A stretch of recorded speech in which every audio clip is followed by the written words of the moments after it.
If a ladder is needed to reach the equipment, position the ladder close to the dispenser near the hanging hardware. Double check to make sure the ladder is stable.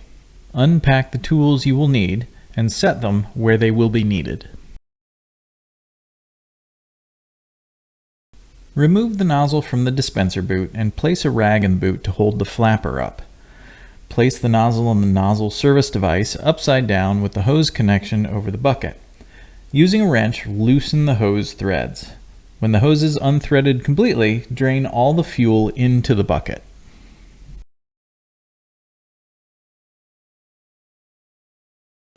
If necessary, use a ladder to reach where the whip hose is connected to the dispenser. Use the wrench to loosen the whip hose and then climb down the ladder.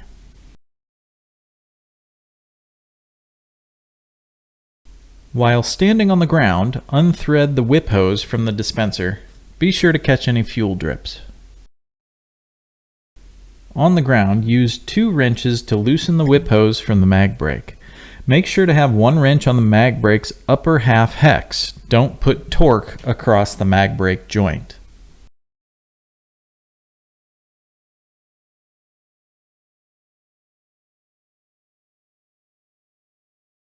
Use 2 flathead screwdrivers and place the blades in the groove of the lower half of the MagBreak. Pry the lower half away from the upper half using the plastic housing as leverage. Clean the threads with a rag and use the brush to apply a thin coat of thread sealant to the whip hose threads.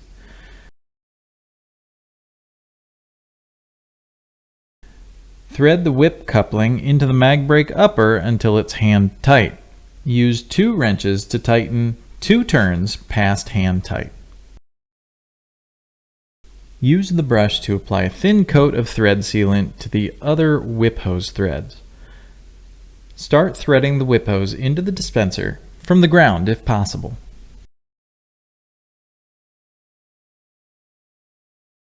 Safely climb the ladder and then use the wrench to tighten the whip hose into the dispenser 2 turns past hand tight.